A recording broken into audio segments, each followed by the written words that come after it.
Good morning, distinguished guests, representatives of ASEAN countries, ladies and gentlemen. A very warm welcome to all of you to the online symposium on-site festival 2020. I'm Vilasni Trayarat. I'm honored to be with you in this morning. On behalf of National Science Museum Thailand, we appreciate your time in attending this symposium on promoting lifelong learning to raise public awareness on water resources for sustainable regional development, which is a platform of a country in ASEAN regions and other participating countries to share and passion, interest, and experience in develop scientific events to promote awareness of the two SDG that were selected last year. And as a reminder, our focus on this year, SDG 6, clean water and sanitation, and SDGs 14, life below water. And to go through your briefly on agenda, we will start off with an opening remark and the background of the Symposium on-site festival, and followed by the speech by keynote speaker. And we will then proceed with the sharing session with 5 representatives from 5 countries, having 7 minutes to present, and then we will have Q&A. Before we finish off for today, we will then proceed with the launching the International Photo Contest, Relationship of Human and River. And now we are ready for this symposium. I would like to invite Assistant Professor Ravindra Vivong, the President of National Science Museum Thailand, to present the opening remark.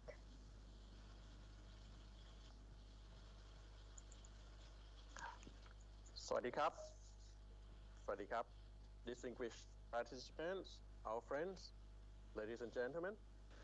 On behalf of the Ministry of Higher Education, Science, Research and Innovation Thailand, we would like to sincerely thank everyone for being here with us today. Some of you have been with us for a long time, and some of you are just new to the Symposium on Science Festival community. Anyway, welcome. Today marks our 4th annual Symposium on Science Festival on promoting lifelong learning to raise public awareness on water resources for sustainable regional development. As a part of the National Science and Technology Fair 2020 in Bangkok, Thailand. This symposium is designed to promote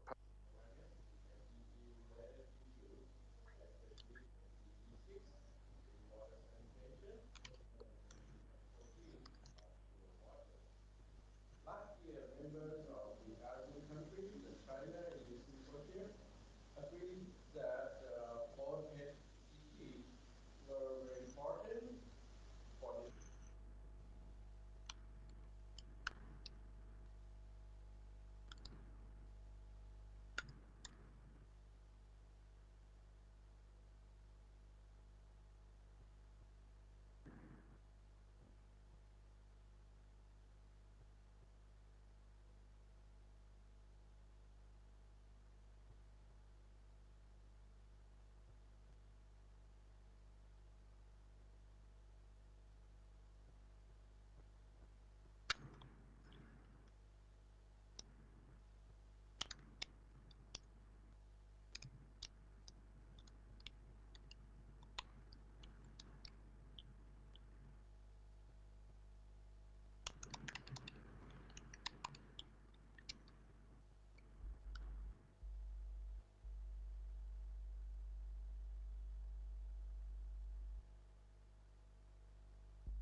Okay, due to the current situation on the pandemic of COVID-19, we are organizing this event on the online platform.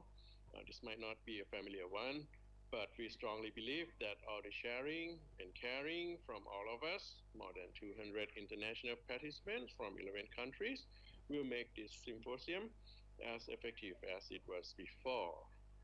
I finally declare the official opening of the online symposium on Science Festival 2020, promoting lifelong learning to raise public awareness on water resources for sustainable regional development. I wish you all have a fruitful day with this seminar. Thank you and enjoy. Thank you very much, Assistant Professor Ravin Raviwong. And next, I would like to invite Dr. Kanika Chen, the Vice President of National Science Museum Thailand, to give us the backgrounds of the Symposium on Science Festival 2020. Please. Thank you, Dr. Trairat. Hello, everyone. It is really exciting to have a chance to meet you all online.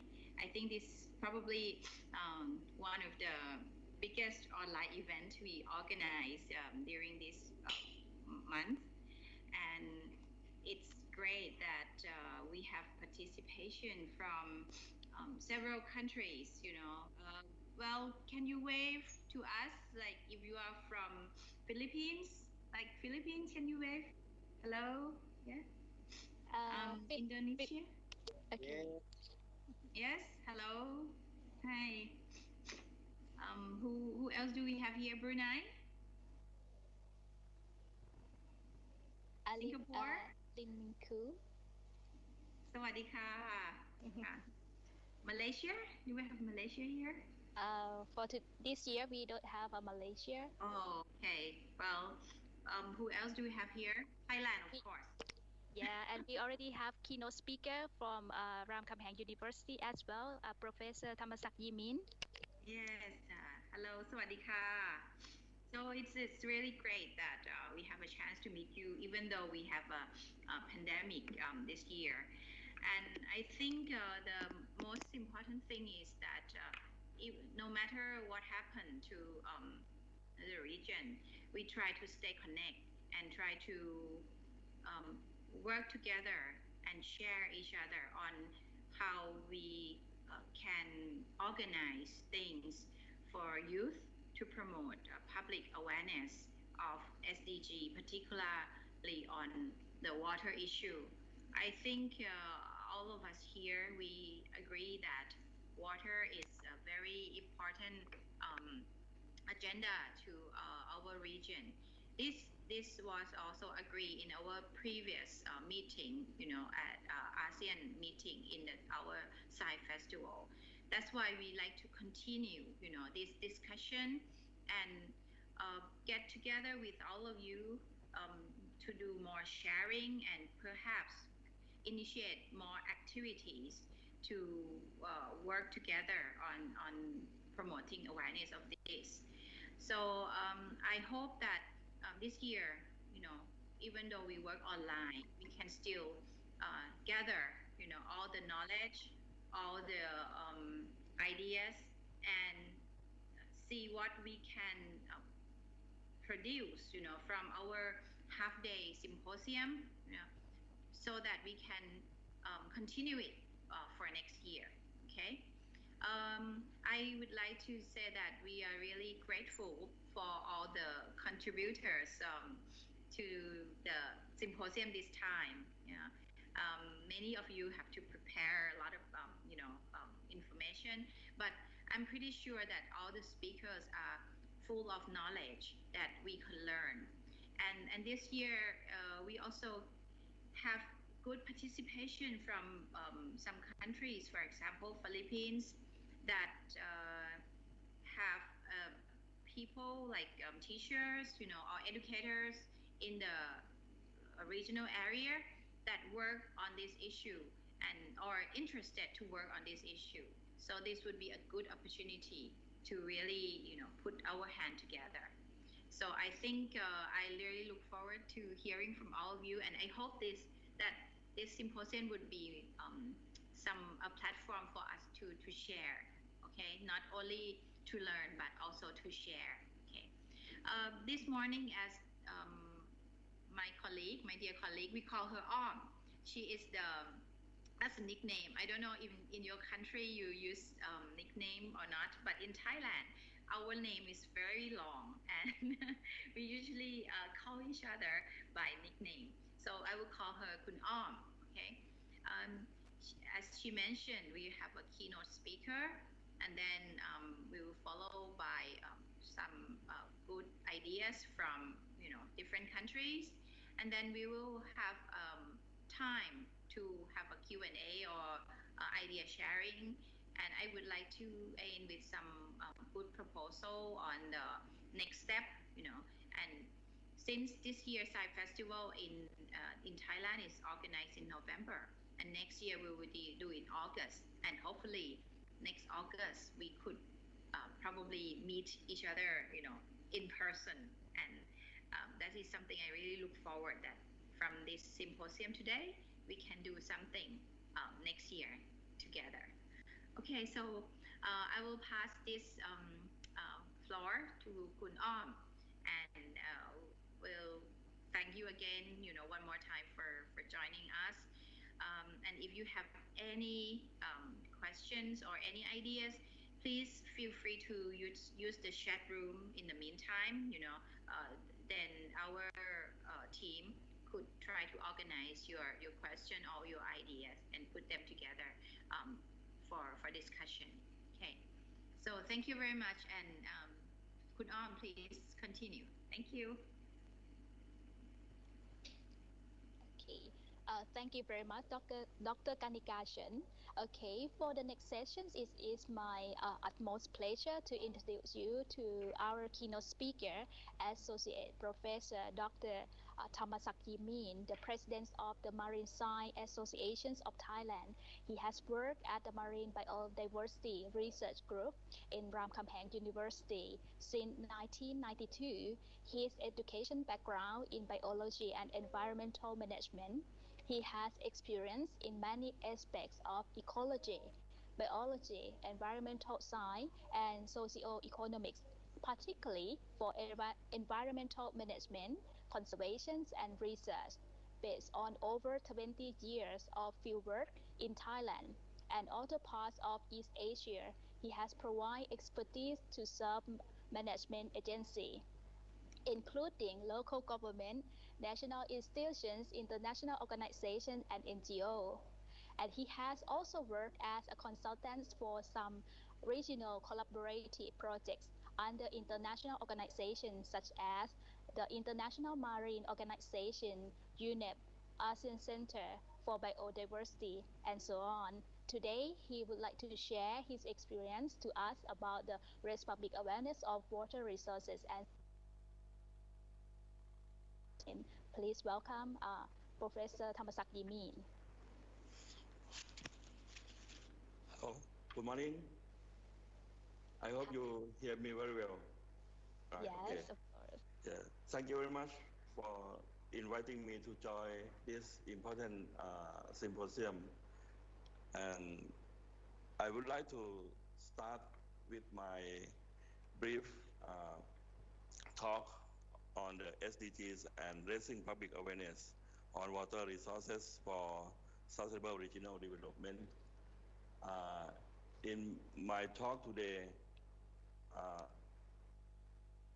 I would like to start from the raising public awareness of the water resources as an overview. And after that, I will talk about the sustainable development goals, particularly for the SDG 6 and also the protocol on water and health, following by the Sustainable Development Goals Report 2020.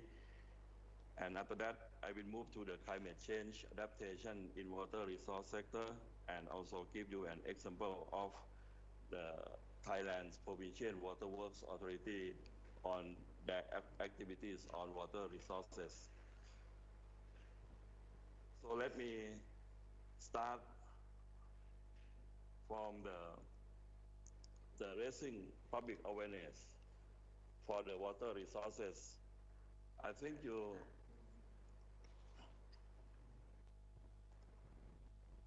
it's okay. Make good.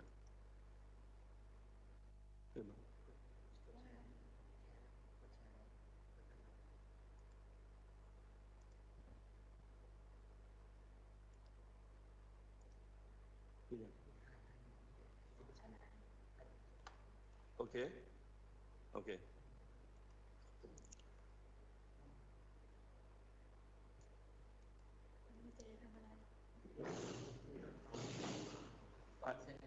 Can can can you see my PowerPoint presentation?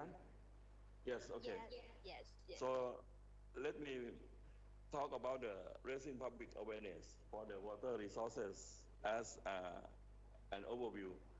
I think the raising awareness concerning water resources is very important. So the raising awareness for water resources is a way to build a common understanding of water resources and to know how water should be properly used and managed.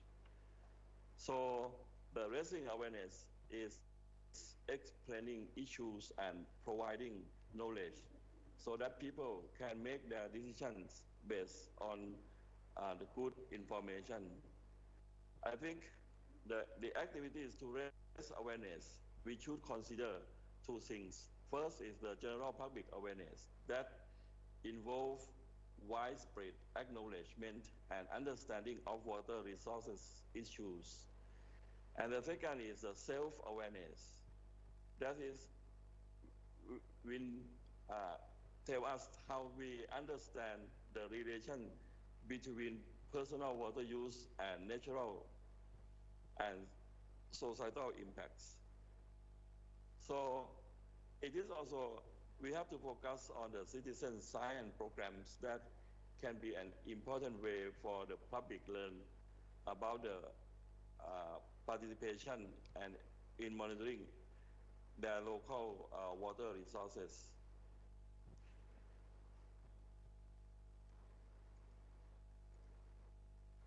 And I think for the purpose of raising public awareness of water resources, we have to engage the public in several topics, particularly for the water conservation, for the hygienic water use, and also for preservation of ecosystems.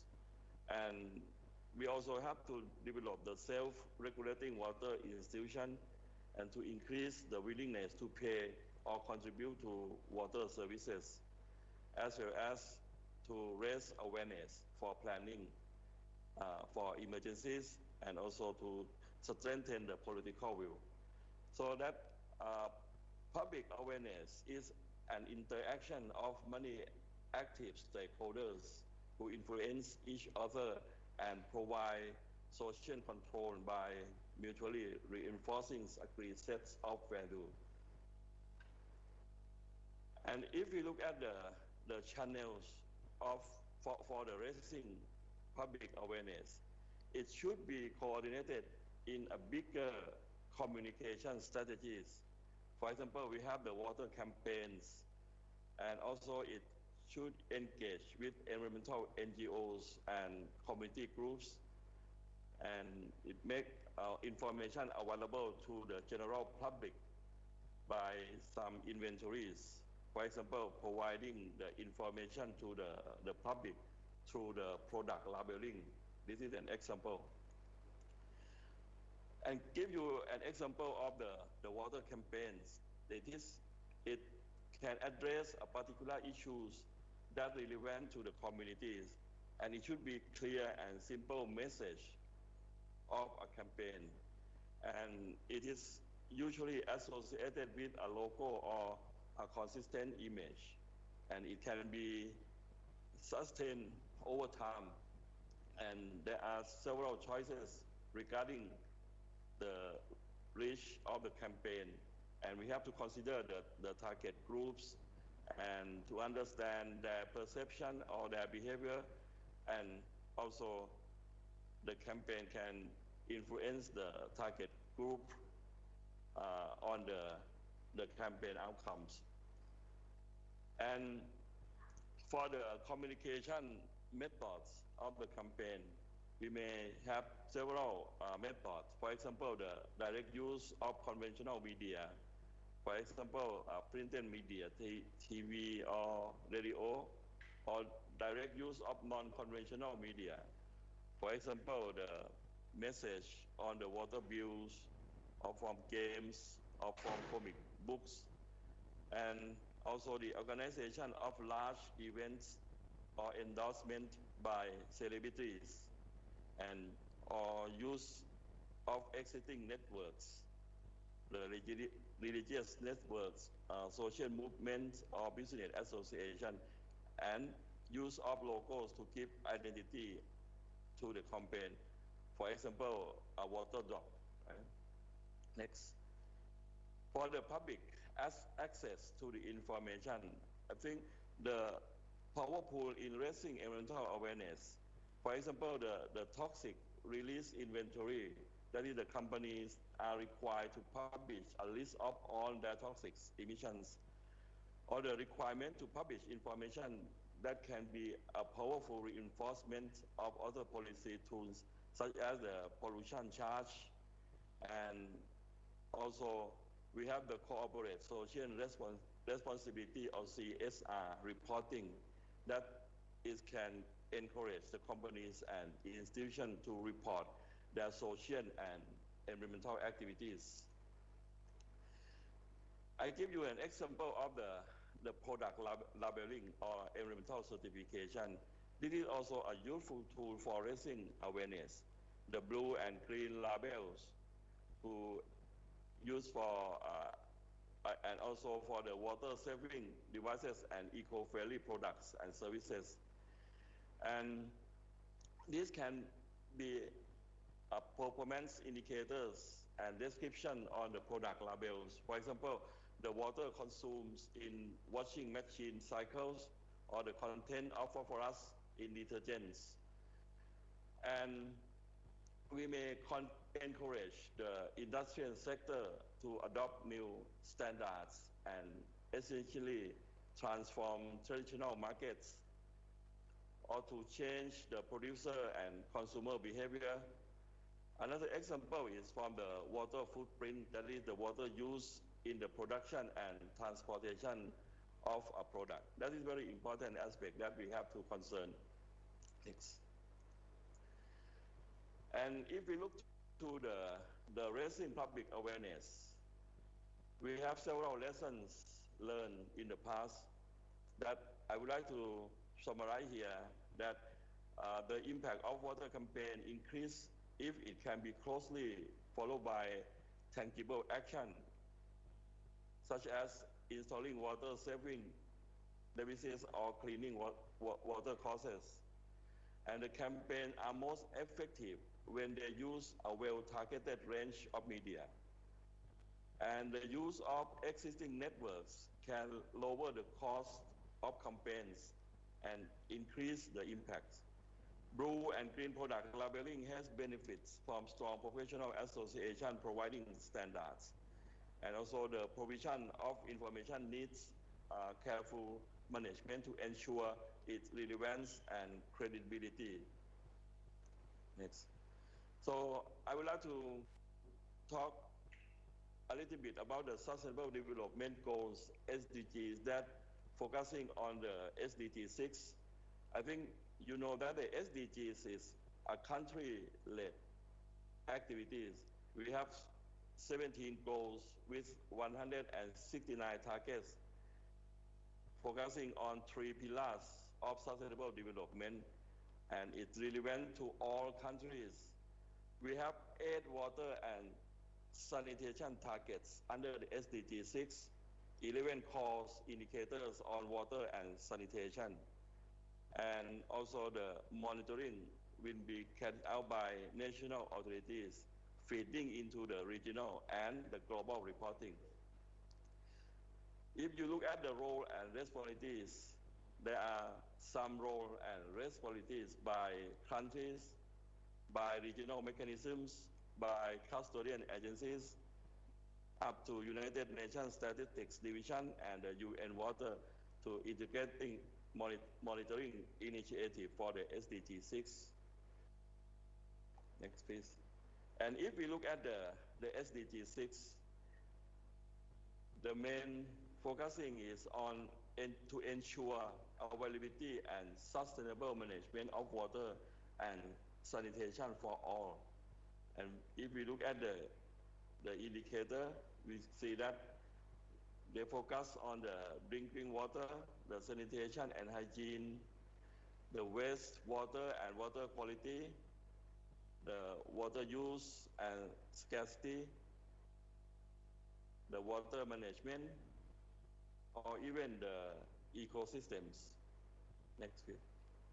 And if we look at the SDG 6 global indicators, we can see that at the global scale, there are many organizations that have to take care all the indicators, have to monitor and to report on what's going on these indicators.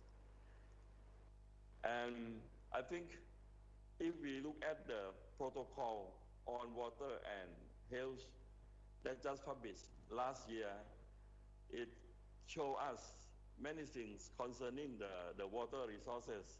For example, the drinking water quality, the reduction of scale of outbreaks and incidents of water-related disease, the access to drinking water, access to sanitation, the levels of performance of collective system of water supply and sanitation, and so on. And for the protocol on water and health program of work, I give you an example. For example, the improving governance for water and health, that is relevant to the SDG 6, the prevention and reduction of water-related disease, institution of water, sanitation and hygiene, small-scale water supply and sanitation, even the increasing resilience to climate change, and they have some relationships with each SDG target. Next. This shows you the SDG targets relevant to the water, sanitation and health from the SDG 1, 2, 3, 4, 5, 6, 8, and there are several indicators that show us about the SDG target, and also the SDG 10, 11, 12, 13, 15, 16, and 17. I just want to mention to you that the SDG targets that are relevant to the water, sanitation, and health that we have to concern, and it will be our framework for the future of water resources management. Next page. And one thing that I would like to focus here is the integrated monitoring initiative. I think we need to have an effective monitoring system in order to know what's going on the water resources and for the sustainable regional development in our region. So the objectives of the integrated monitoring initiative to develop the methodologies and tools to monitor the SDG 6 as a global indicators, and also to raise awareness at the national and global level about the SDG 6 monitoring. And the one that I would like to focus is on the enhancing the country capacity in monitoring, particularly for the technical and institutional aspect. And they will compile the country data and report on the global progress towards the SDG 6 in the future. And this shows you the example when we have a problem with the COVID-19. And if you look at the Sustainable Development Goals report in the year 2020, before the COVID-19, despite we have several activities in progress, billions people still lack of water and sanitation services.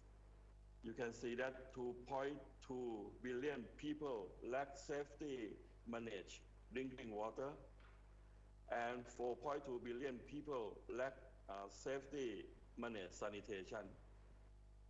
And for the COVID-19 implication, we think that 3 billion people worldwide lack basic hand washing facilities at home. And this is the most effective method for COVID-19 prevention that we have to consider. And if we look at the Sustainable Development Goal 6 synthesis report 2 years ago on water and sanitation, I think they have several key messages to us. For example, achieving the SDG 6 is essential for progress on all other SDGs and vice versa. The time to act on SDG 6 is now. And the global SDG 6 targets must be localized and adapt to the country context. The effective water resources management needs more and better data. And for understanding the baseline status and trends of the global indicator, the extending access to safe drinking water presents a huge challenge. Billions of people still need access to basic toilet and hand washing facilities. Agriculture offers opportunity for significant water saving. And there are many aspects that we have from the report. Next. For example, the enabling and accelerating the progress, the good water governance is essential. The capacity must be developed, and multi-stakeholder partnerships can unlock potential.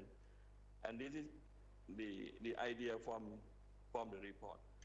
So next, I would like to move on the climate change adaptation in water resource sector, which focusing on a case study from Thailand. I think in Thailand we have the 20-year strategies. The vision is develop country using sufficiency economy to be stability, wealthy, and sustainability. The goal is to develop by sufficiency economy. That is the philosophy from our King Bhumibol. And the approach of sufficiency economy philosophy towards the sustainable development goals is a basic for us to develop the 20 years strategies. And if we focus on strategy number 4, that is green growth for sustainability, we concern about the effective integrated water resources management, 25 watersheds, and consider the flood management as well. And this gives you the data that we have for water information, the map of the intensity and distribution of the rainfall, the repeated drop risk area, the map of water level and quality of groundwater. This is an example. Also, for the water status, the flood is one of the important aspects that Thailand has considered. Thailand has encountered 13 times of severe floods in almost every province in the past several years. And the most severe flood is from the Chao Phraya River Basin in 2011. And we lost the economic loss over 1 billion baht.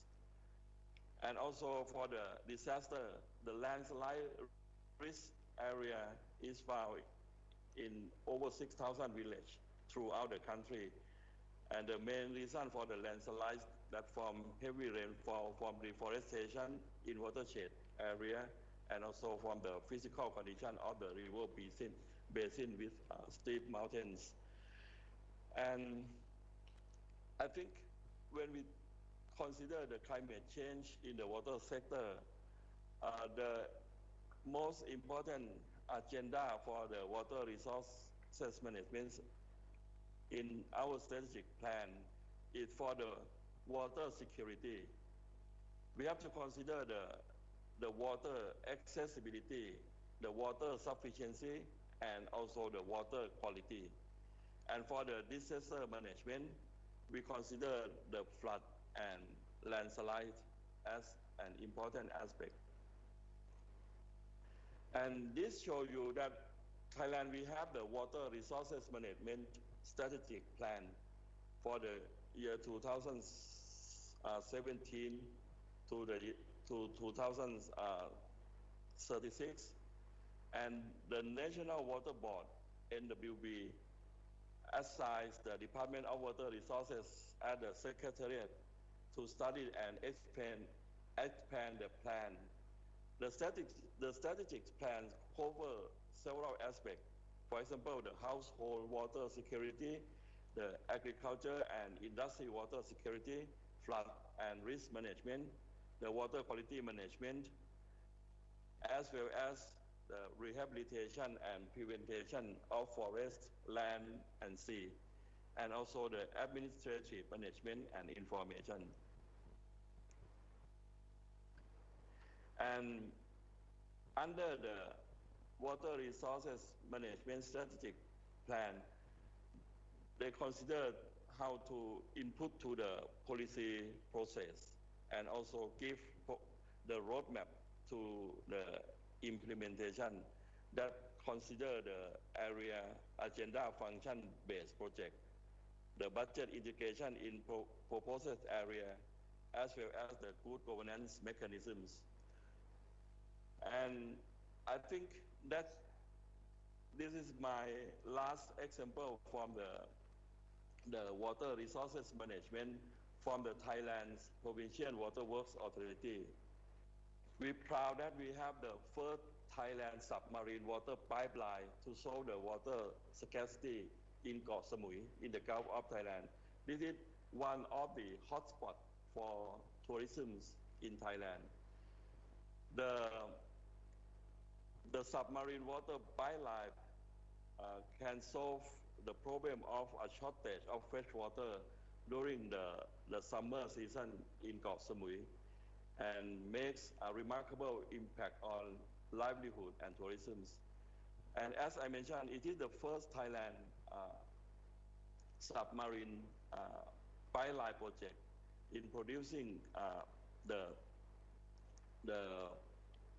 water, can supplies the water for over 60,000 people, covering 5 districts in that area. And the pipeline made by a type of polyethylene, that is PE112. That is one of the innovation of our country. It is quite good in durability and have the greater capacity to withstand the water pressure. And this is one of the innovation that we use to solve the problem of the water resources in our country.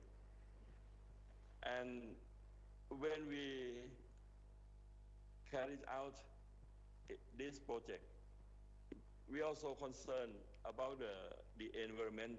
So we work for the initial environmental examination to assess the potential environmental impacts, both directly or indirectly to the environment. And after that, we analyze the potential in restoration of natural resources that have the impact from our project.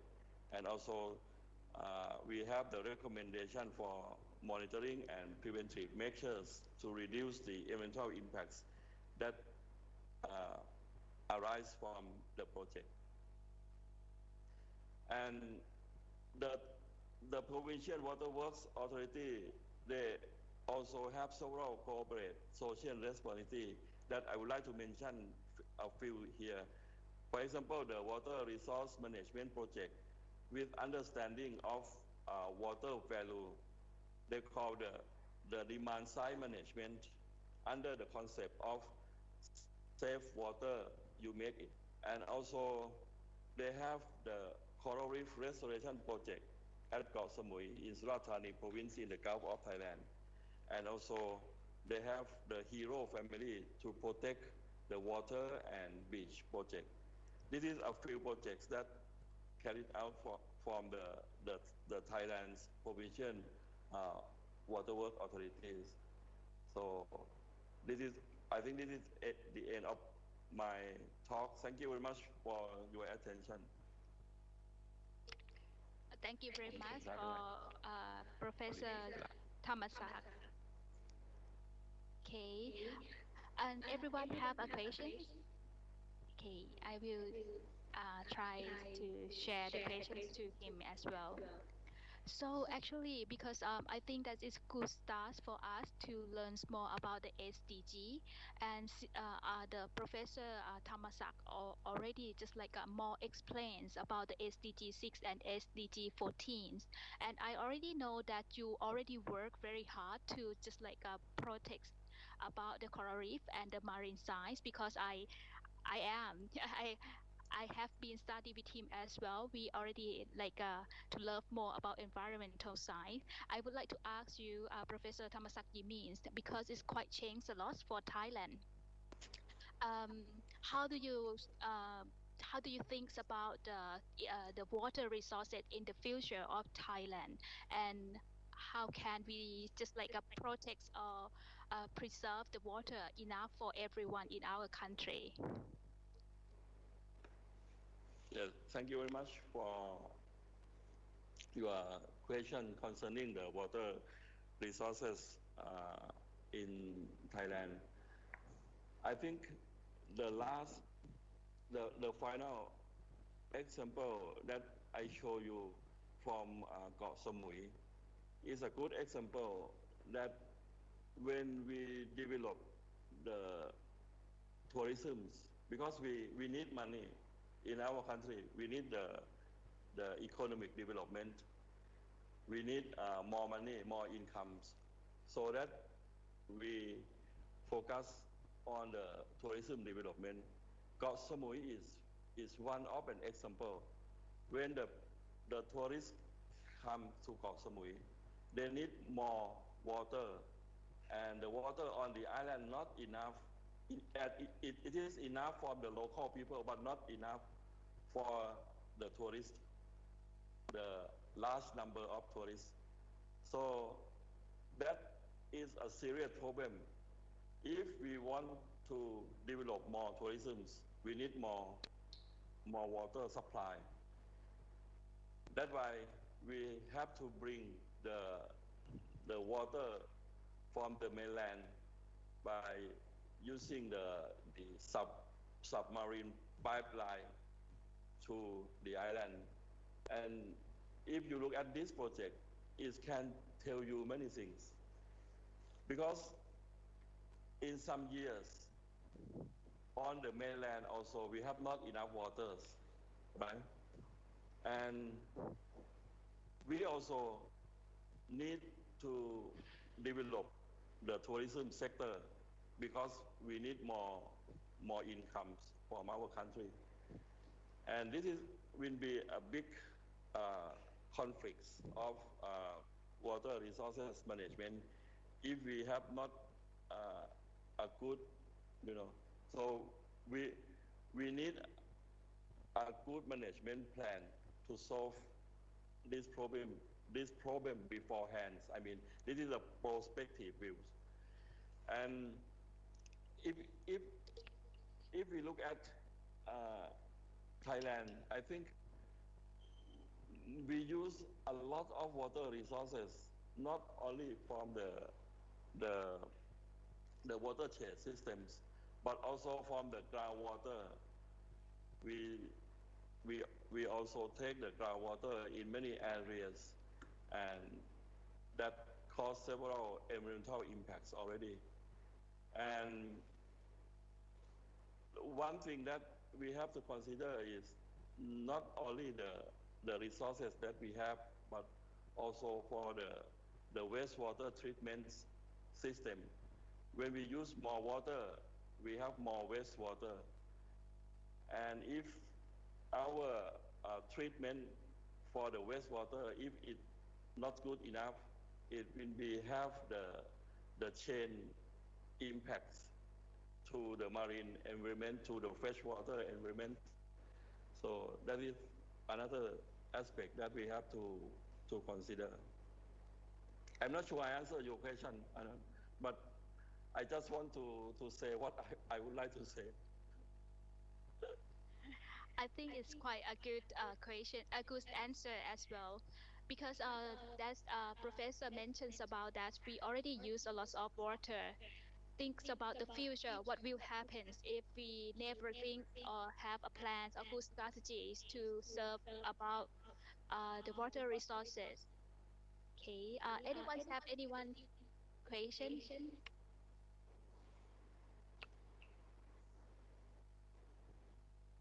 So thank you very much, Professor Thamasaki means that to join us for this morning session. Thank Thank you you. very much. Thank you very much for all. Yeah, okay. And the next sessions will be the sharing session. And these sessions, we have 5 speakers from 5 countries, and they would like to share us about the situations of water resources and country development and what they do for promoting the local aware of water resources to support the sustainable development as well. Firstly, I would like to introduce all of them first, and then we will go to start the presentation. Firstly, Miss Milin Koo, she from Brunei. She is a STEM Pro Syria Energy Lab. Yes. And the next one, Dr. Neni Sintawadani, Senior Researcher, Indonesian Institute of Science. Okay, please wave your hand. Okay, and then we already have Professor Dr. Enrico Paringit, Executive Director of the DOST PCIEERD Philippines here as well. Please wave your hand. And then Dr. Justin Chiu from Curriculum Specialist from Science Center Singapore. Okay, please wave your hand. And okay, the last speaker of us, Mr. Chiwasit Bunyakiat, Research Associate, National Science Museum, Thailand. Yeah, PMA ของเรา Okay, I think that is a good time for us to start for sharing session. I think that everyone already ready to share and learn exciting experience from one another. Let's start off with the first country. First, I would like to invite Ms. Milin Koo, STEM Pro Syria Energy Lab Brunei, to start for her presentations. Before start her presentation, let me tell about her story. She is an enthusiastic lifelong learner with experience teaching English in primary and secondary school in Brunei. Her education background is in molecular medicine and cancer research, as well as teaching a primary education. Today, she would like to share about an Explorer project. Let's see what's about this project. Please, Lee Min Koo.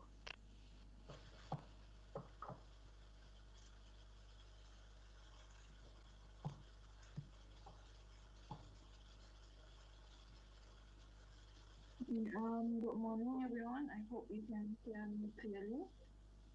So,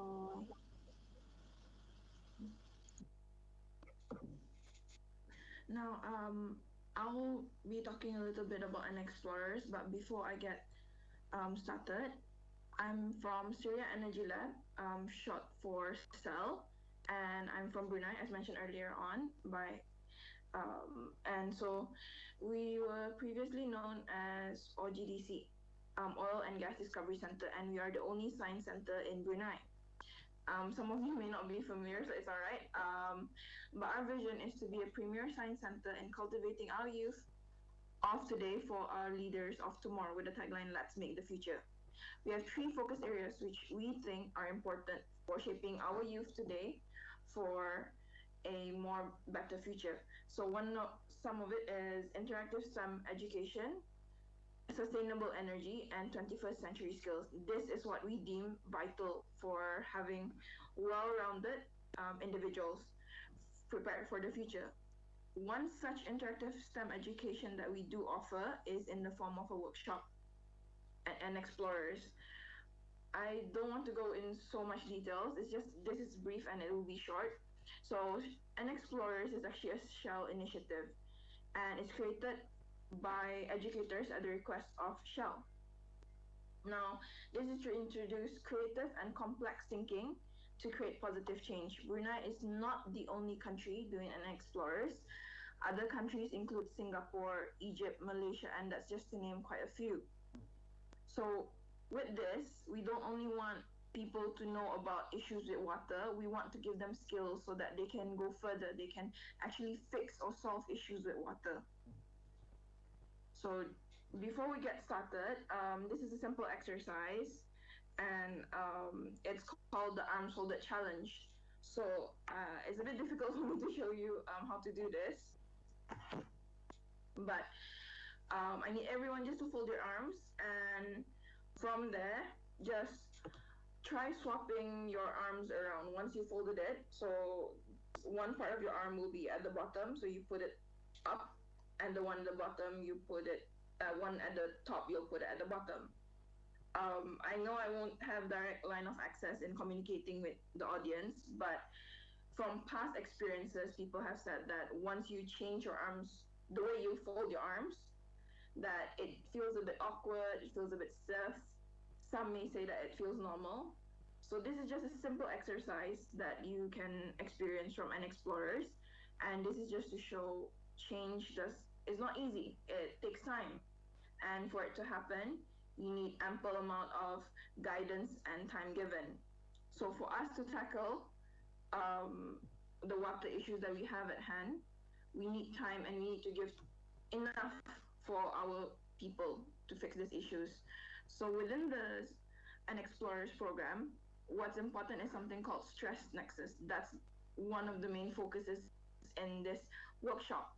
Now the focus is on water, food, and energy. Now we all know how important water is, and water is actually so vital that it relates to food, it relates to energy. At the end of the day, we have an increasing local and global population. And what can we do to help make sure that there's enough food, water, and energy to go around with the increasing population? So an explorer hopes to target this. It's something called a stress nexus. So we do know that stress nexus is defined as something that has links and connections. So by targeting this, we do hope that we can make a change. So in Brunei, we actually do this workshop with students, teachers, and NGOs because we want to make sure that people know about the problem, they are able to solve it, because you can't solve it without having the appropriate skills.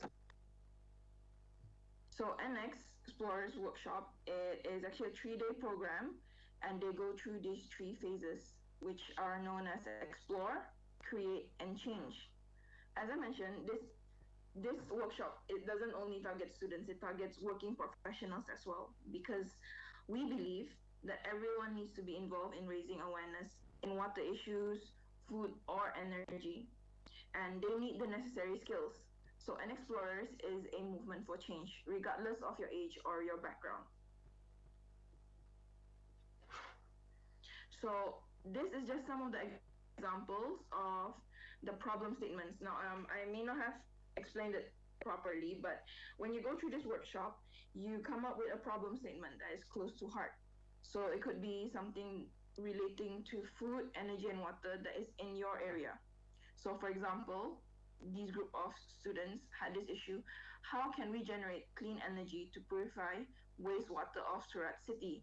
Now this is one of the things that you'll be able to find on the An Explorer's website itself. The rest are just some other example questions, but As you can see, the questions here are catered for the issues that they have in their own daily lives. So we want to make sure that end of the day, it's something personal for them to take away and for them to solve, so that we are giving them the necessary skills to be able to solve problems. And that's what we want. We don't just want them to know about the problem, we want them to be able to fix the problem. So when you go through this Unexplorers workshop, you will be able to have this annex thinking, which will allow you to think creatively and innovatively. And you'll be able to collaborate online via the website, and you'll be able to showcase your 12-month action plan. And it will be on the website. People can give comments, and you'll be able to see what other people are doing to have a better understanding, a clearer picture. And also, at the end of it, we do hope that the participants will strive to become an agent of change to inspire others. As we know, for change to happen, it is not a simple step, and it just takes one to start a big movement. So that's all from me today. Do visit our website, and we do have an Instagram, Syria Energy Lab, on Instagram, and the website is on there. But feel free to have a look at the Unexplorers website, which, so I think that's all from me. And if you have any questions, please do not hesitate to ask. Thank you for listening.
เดี๋ยวแป๊บนึงครับ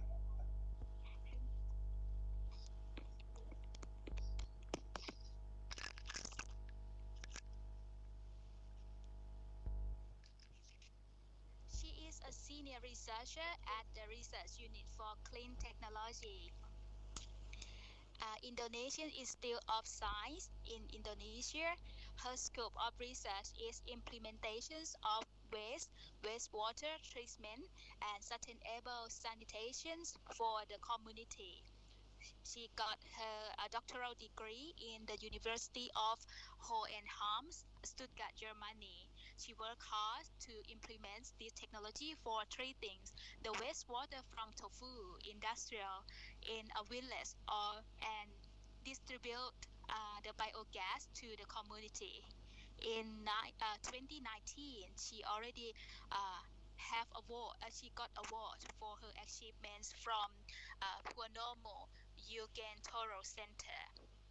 And today, so glad that she would like to share her experience on overcoming mental barrier for using trees water, a case study at a tofu crafts center village in Sumedang, West Java. Thank you. Yeah, Wilas, can you share the slide? Okay, let's share slide, please. Okay, just a moment.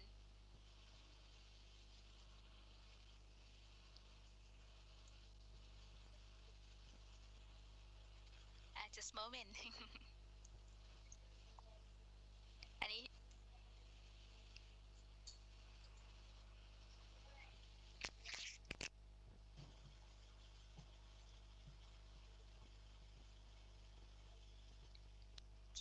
Just a moment. It seems to be a signal is quite slow. It's okay.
Okay. Can I? Oh, please in full screen, please.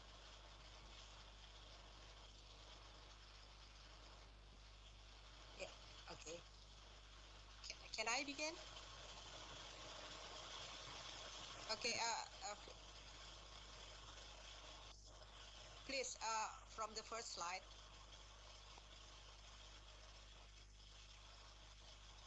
Hello.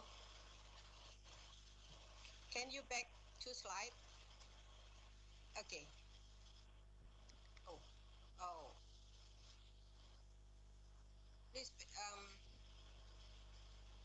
Okay. Full screen. Is in full screen? Yes. Can I begin? Hello? Hello?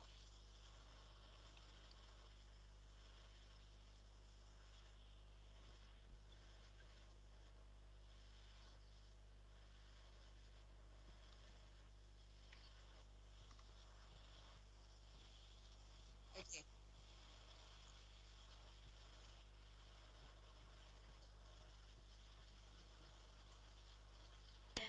Yes.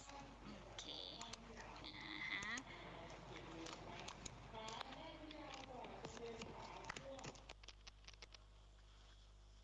Hello, everything right? I'm so sorry for inconvenience. Okay. Shall we start from the presentation? Dr. Neni. Yes, please make it in full screen. Yes, of course. Okay, here I would like to share our experience how to overcome mental barriers for using treated water by the community. This is a case study at the Tofu Craft Center village in West Java, Indonesia. Next, please. Next, please. Okay, here about tofu production. As like in many Southeast Asian countries, tofu is a very popular food and can be consumed by all of the community. I mean, from the rich people to the poor people, they always need tofu. And the problem, can you back to the second slide?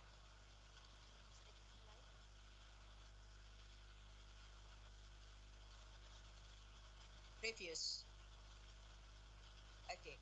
So, the majority of tofu makers in Indonesia normally small and medium scale industries. So you can see the scale and the sum of the industries. This is in a small town.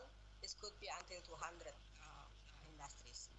Uh, this uh, tofu production needs a huge amount of water to produce tofu.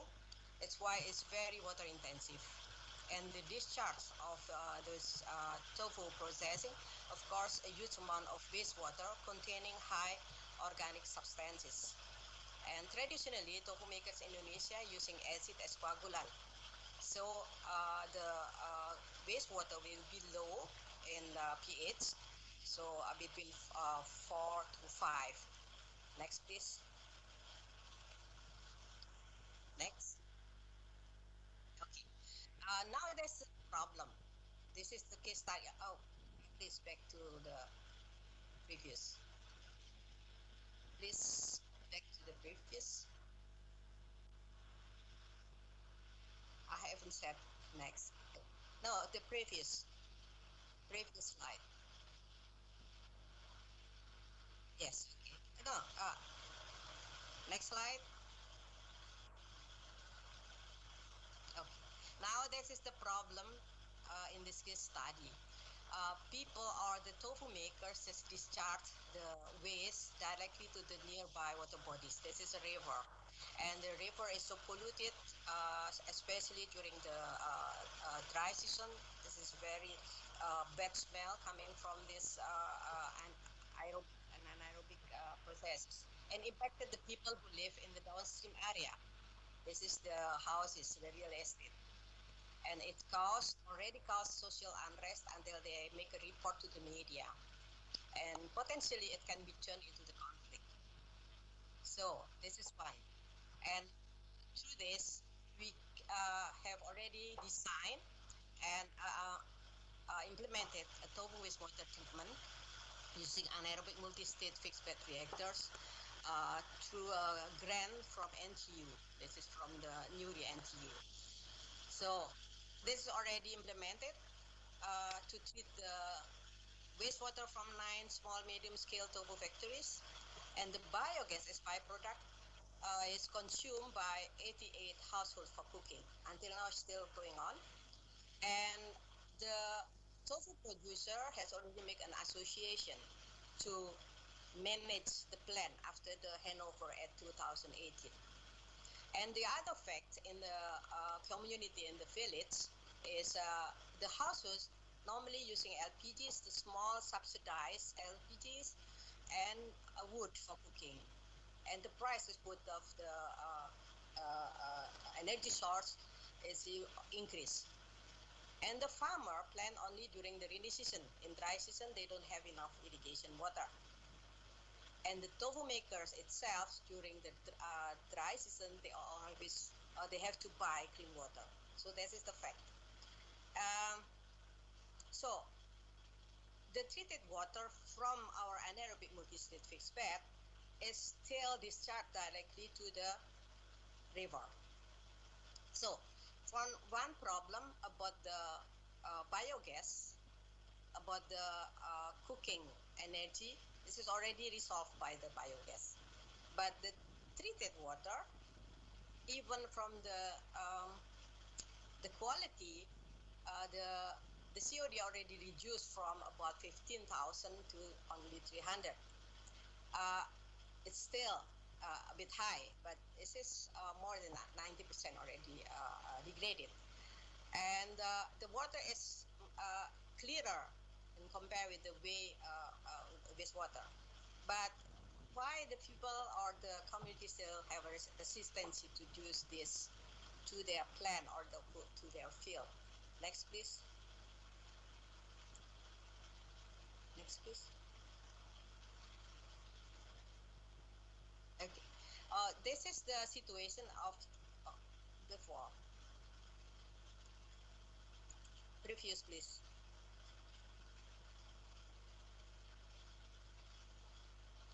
Okay. This is the situation in the village. The yellow dot is the tofu industries, and the red dot, this is the anaerobic wastewater treatment plant. You can see from aerial view, and the circle with the yellow border, this is the field, the farmland. You can see that's the situation. Next, please.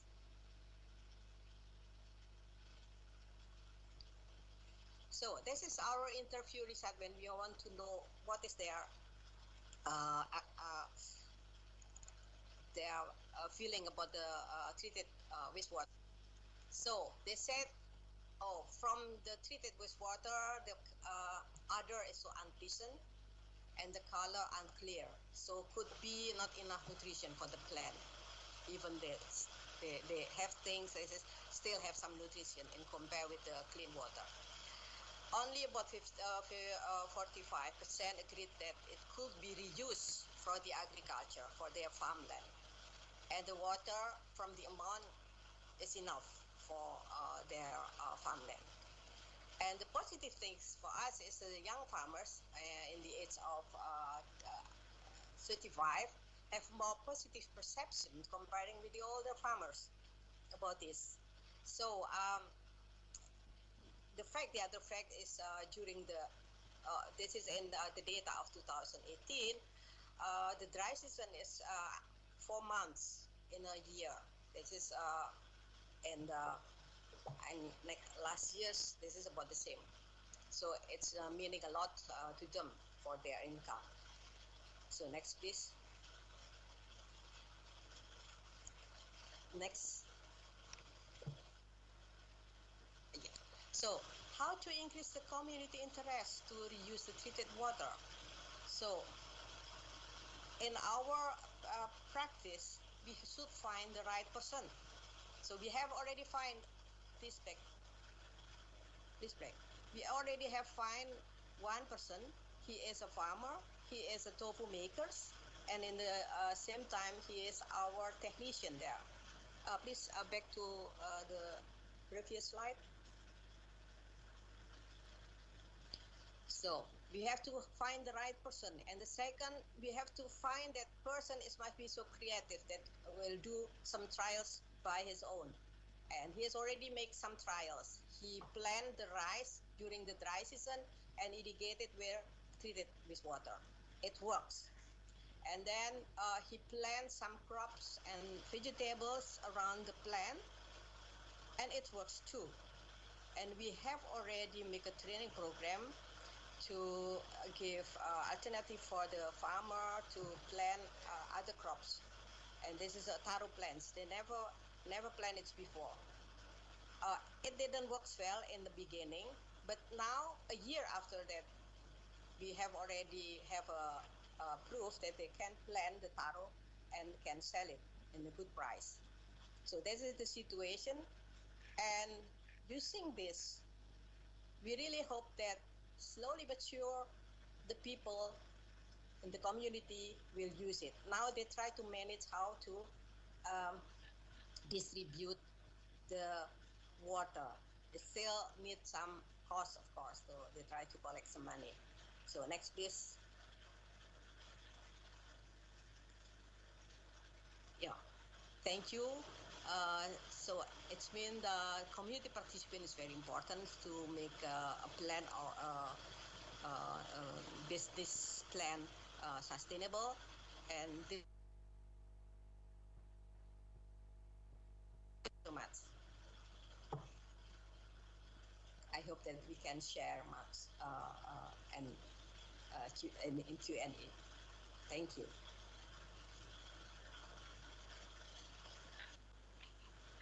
Thank you very much for your presentation, and very useful to know about how to have a wastewater treatment where is quite important to make clean water.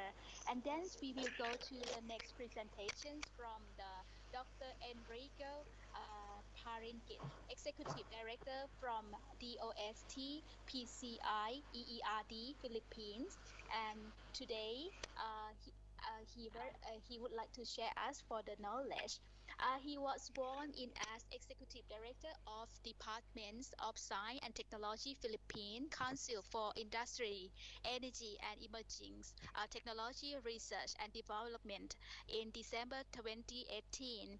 In an outstanding engineer, he led and worked on numerous game-changing programs and projects in the fields of land surveying, remote sensing and geographic information system, environmental monitoring, and disaster risk assessment and management.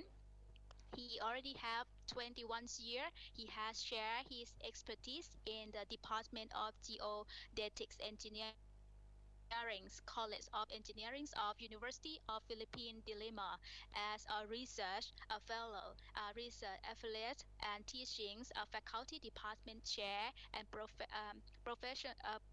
professorial chair as well. Okay, please welcome the, Professor Dr. Enrico. Please.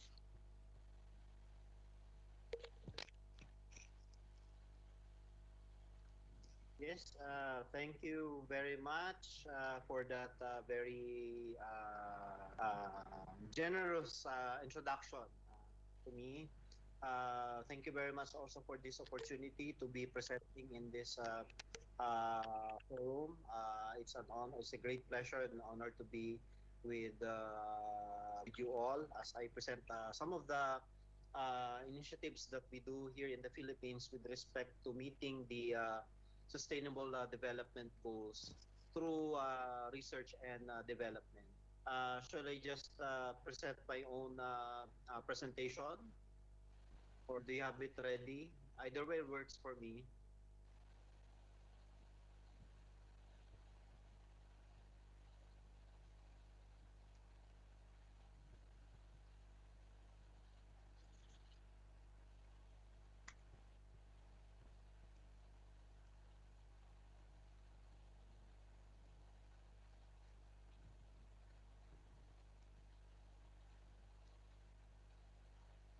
So let me just maybe then share my own presentation. Just close some of the.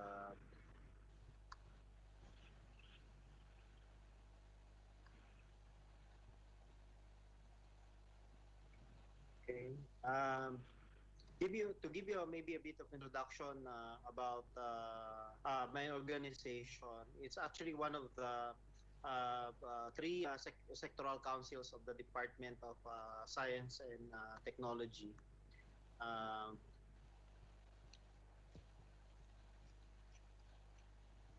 sorry, I'm looking for my presentation here. I thought that it will be presented to you. Yeah, thank you. Yeah. So slide 2, please. Thank you. Let me just go through this quickly. So we're one of the three sectoral planning councils of the Philippines Department of Science and Technology. To just to give narrow it down, if we are a sectoral planning council, and that's in charge basically of support for research and development, science and technology, information dissemination, and policy development. But our sector is confined to sectors outside agriculture and natural resources or health. But if it pertains to industry, governance, manufacturing, and other and energy, we are that sector that usually deals with these areas, including those that relate to the water sector. Next slide, please. So our mandates are, as I've already mentioned, for support for research and development. We also provide programs to support human resource development, and also for the establishment of, say, for example, laboratories for institutions, both in universities as well as for the government's research and development institutions to develop the capabilities in research for the industry. We have a recent inclination to support for technology transfer and commercialization, given the number of developments that are already taking place in the Philippines. And as a government agency, we also provide support for policy development and advocacy. Next slide, please. As I already mentioned, that we cover a wide area of sectors to support, from the industries in energy, in emerging technologies, as well as in special concerns like climate change, disaster risk reduction, environment, and human security. That's the reason why we are also keen on supporting technologies that relate to water technology. Next slide, please.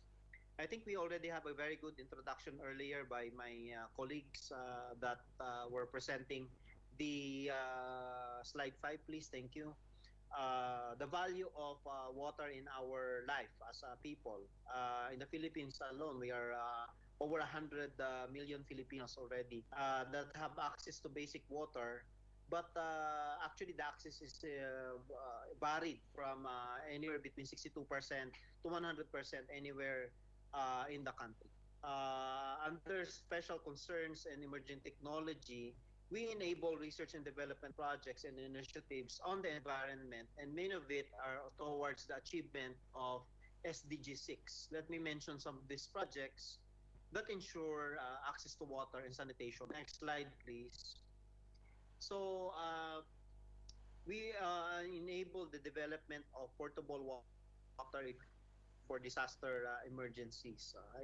It's the Philippines is facing nine typhoon landfalls every year, and the last one just fell over the weekend.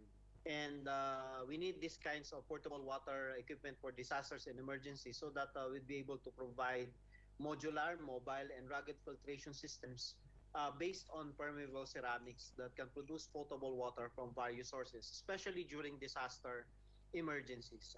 This is the reason why we support these kinds of technologies that, although they do not really, espouse that high-tech conditions, are very much useful in disaster-stricken areas, because these are the most practical ones to use during emergency periods.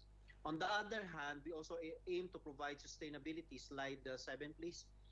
Supply of safe drinking water we supported the household and community-based filters for metals in water. Essentially, this is a filtration system that filters out arsenic, which actually is also dominant in areas, given that the Philippines is also a volcanic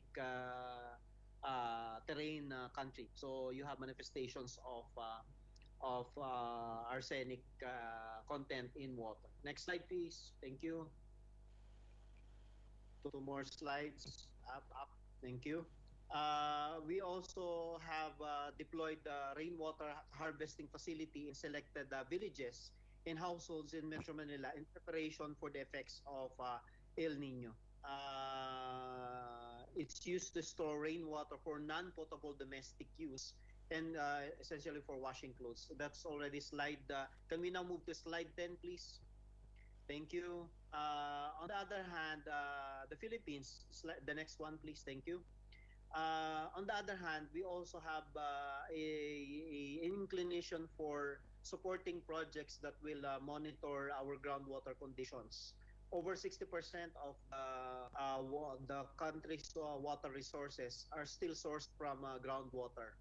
So we actually had a cooperation with our counterparts from the UK to develop systems to monitor groundwater levels under the conditions of climate and population change, to assess the subsequent influence on flood and drought risk and socioeconomic conditions in key provinces.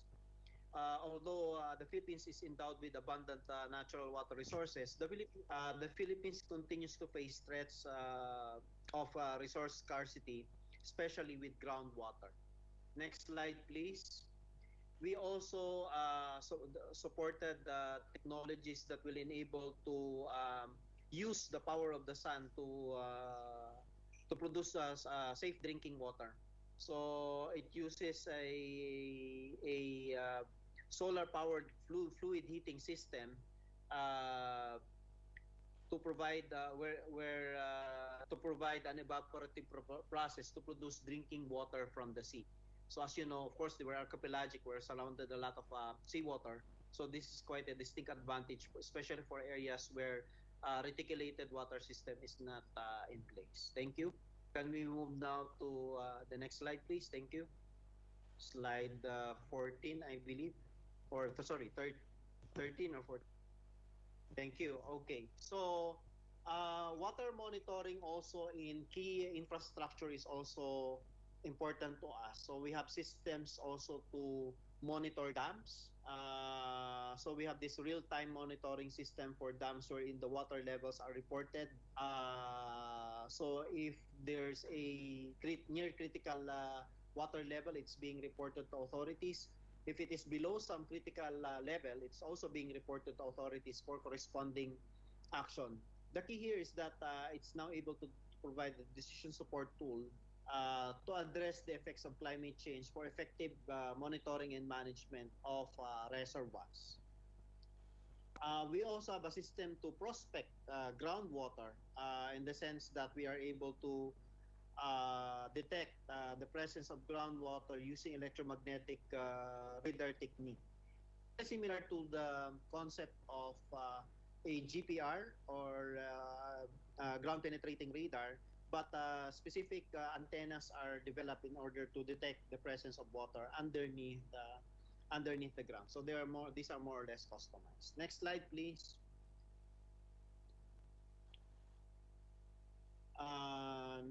Next slide, please. Thank you. Slide, I think 16. Yeah. Garbage in the ocean is also a key issue in the Philippines. We are surrounded by water, and people live around coastal areas and lake shores because, of course, that's their main source of livelihood. And we actually also therefore need to take care of their environment so that they will have a sustainable future. So the next few slides will actually show you some systems that we developed or we had supported to be developed in order to monitor different water bodies such as lakes. We have the Laguna Lake, which is the biggest lake in the Philippines that's being monitored by satellites.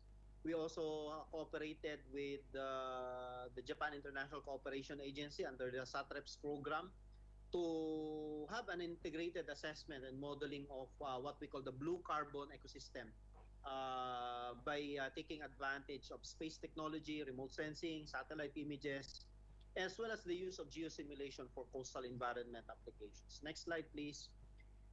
We are replete with abundant natural resources and biodiversity. So coral reefs are also one important area which we are also looking at, particularly what's called the Coral Triangle, what considered to be the global center of marine biodiversity. So as such, we also supported projects to have a rapid way of monitoring our fish species, corals, mollusks, sea turtles, and marine mammals. Next slide, please. Yeah, in some ways, we need to also be creative in the way we also monitor our coastal resources and environment. And we have startups that already develop technologies to count fish. We have startups that can make automatic identification and classification of different types of corals that are nesting on the shallow regions of our community of our coastal communities. And so these are some of the innovations that we are trying to also promote in other regions where coral reef resources are also present. Next slide, please.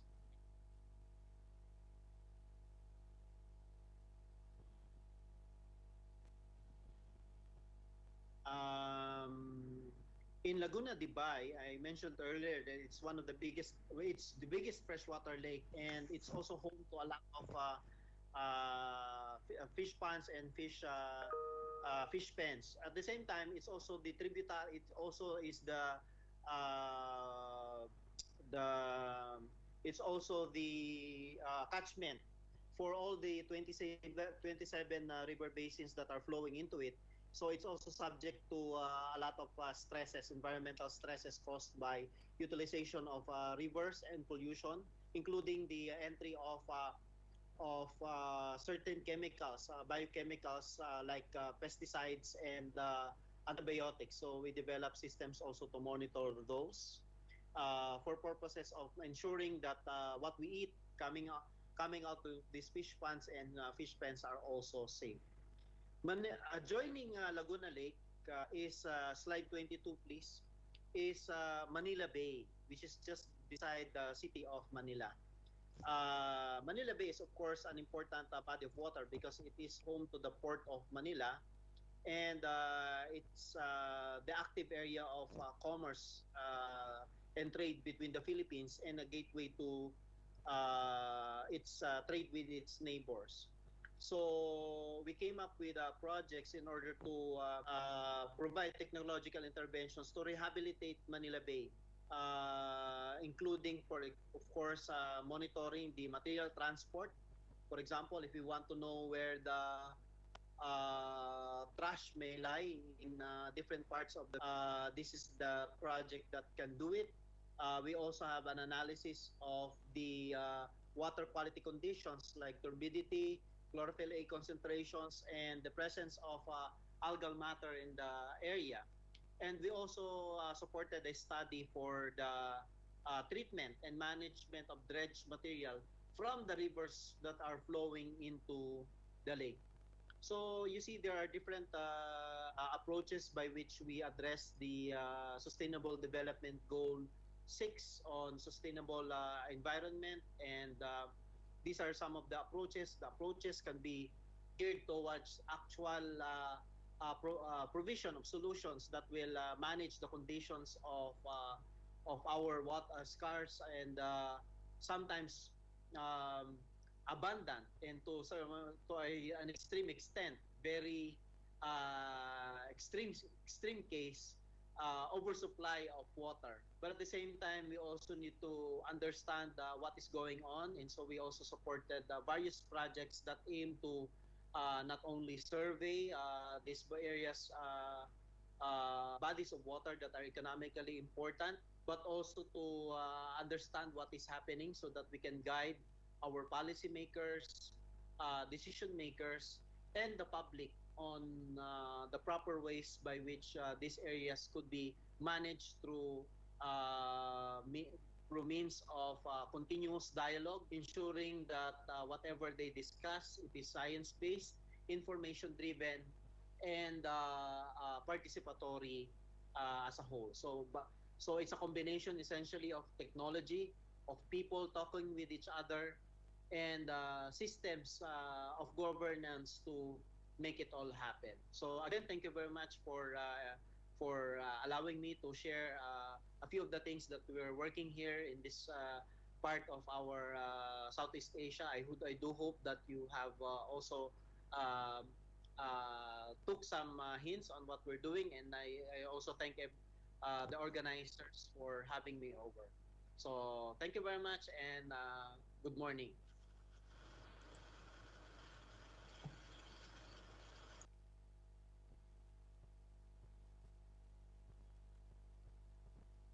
Thank you very much, Dr. Enrico, for your presentations. Then we will go to the next presentations from Dr. Justin Chu, Curriculum Specialist, Science Center, Singapore. Okay, he has been passionate about the scientific research since his youth. He is particularly interested in the area of life science and biotechnology.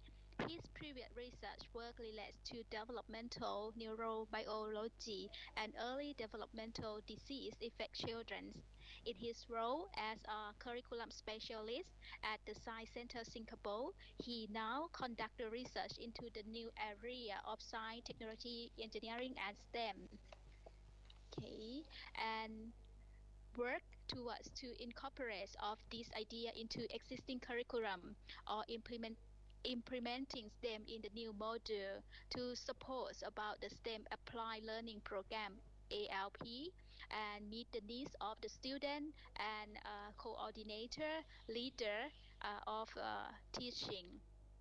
Okay, I would like to invite Dr. Justin Chu to start a presentation, please. Thank you for the introduction, Sawadika.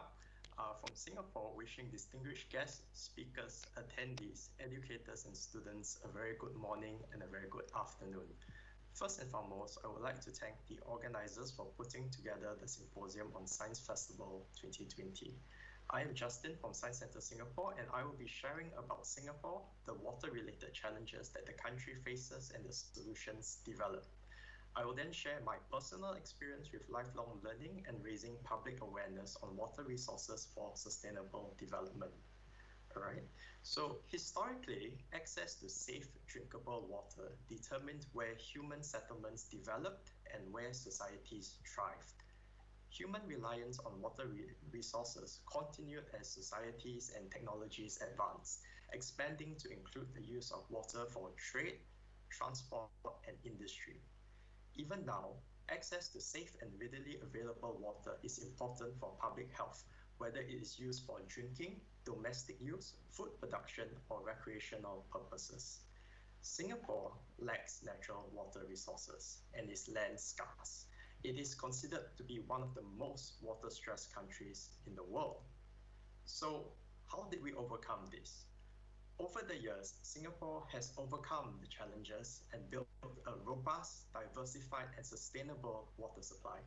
It has 4 water resources known as the 4 national taps, and this includes water from local catchment, imported water, new water, and desalinated water. And these were made possible through long-term planning and commitment to research and innovation. On that note, I will share briefly about STEM applications that some of our solutions involve.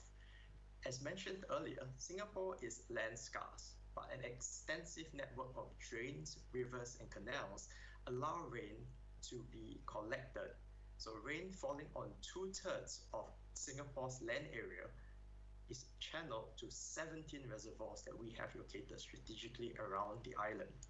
In addition to this, Singapore has 2 separate systems to collect rainwater and used water. Okay, so rainwater is channeled to reservoirs and then treated to produce drinking clean water, while used water from residential areas and industries are collected via a network of underground sewers that lead to water reclamation plants. Okay, these separate systems ensure that our waterways are free of pollution.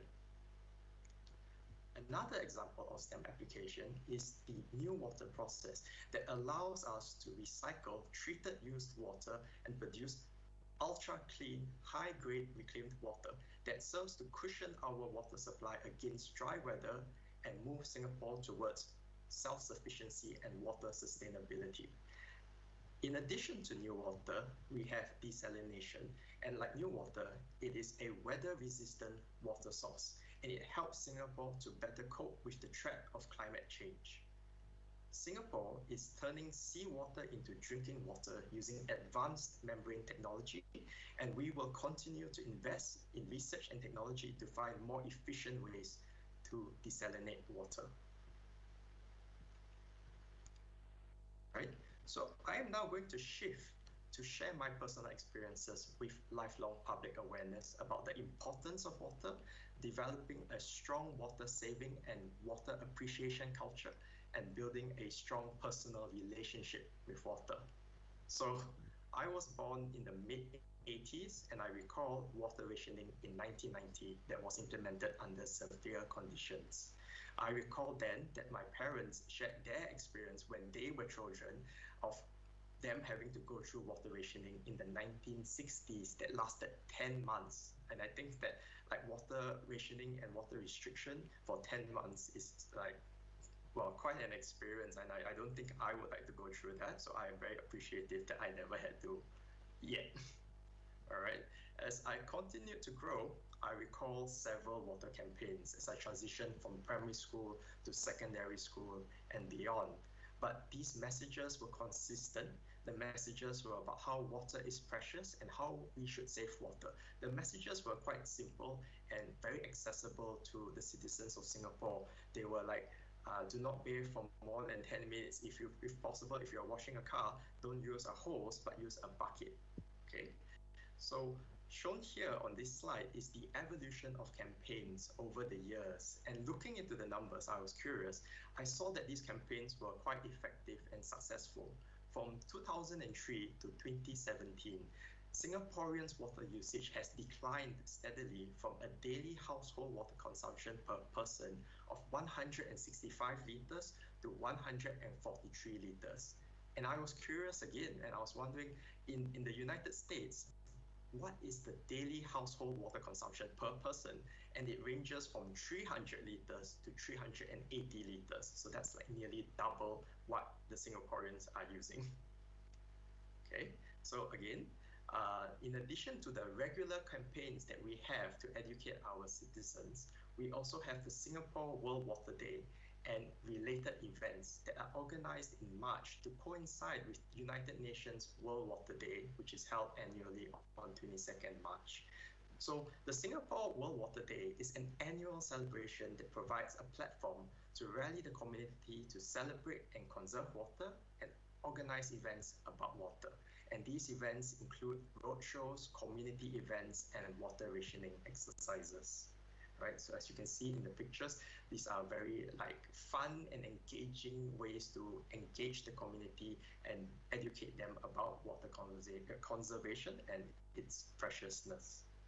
Okay, so more recently, there are initiatives that target and engage new audiences.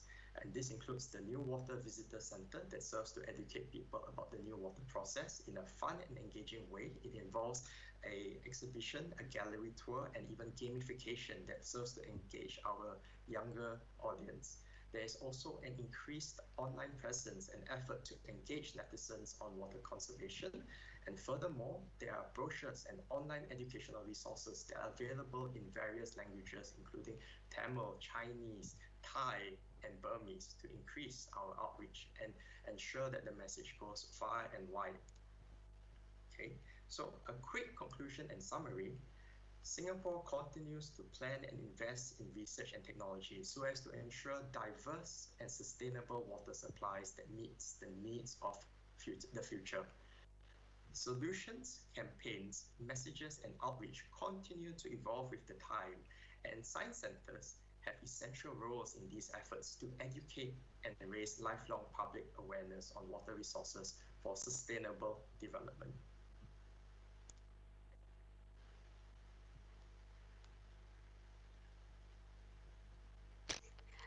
Thank you very much, Dr. Justin Chius, for your presentations. And then I think we will go to the next presenter, Mr. Chivasit Bunyakiat, Research Associate, National Science Museum, Thailand. He worked as a science educator, curator, and researcher at the Ramanai Museum, one of a museum which belong to the National Science Museum, Thailand. แชร์ไม่ได้ He worked as so sorry. This year, he also developed the water and light river and peoples of the Asia Pacific exhibition. And now these exhibitions has showcased at the temporary exhibitions of Ramanai Museum. ที่กดแล้วทำไมมันไม่ขึ้นตรงนี้ Just moment for the technique. แชร์มันแชร์ไม่ได้หลายคนแล้วพี่เมย์ ใช่แชร์ไม่ได้พี่เมย์มีให้พี่อ้อมไหมคะมีอยู่ที่พี่อ้อมก็มีครับ พี่อ้อมแชร์ Okay. So I will share the slide for him as well. ใช่จะได้ไม่ได้แต่ไม่ได้ Okay. Okay. So thank you very much for let me present my work and also the works of my teams. And also thank you for experiences you share beforehand. Let us go back to the basic understanding and also basic knowledge. As you know that the National Science Museum has a large number of the visitors, of the youngsters, children, and also family members. So that's why we stress on the understanding on nature and interconnectivity with people and also culture and society. So, but at first, I will, next slide please. At first, I would like to talk about Ramanai Museum.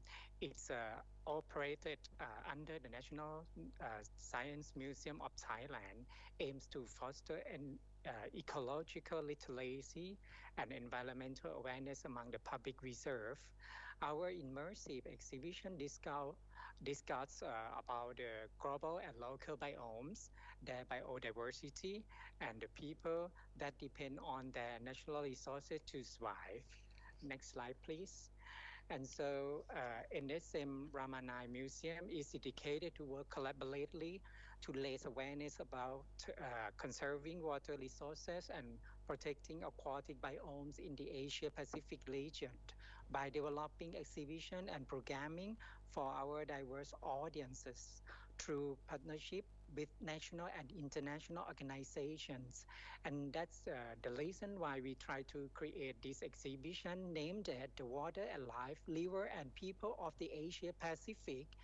It aims to illustrate the interconnectivity of life in the Asia Pacific rivers, flora, fauna, and human alike.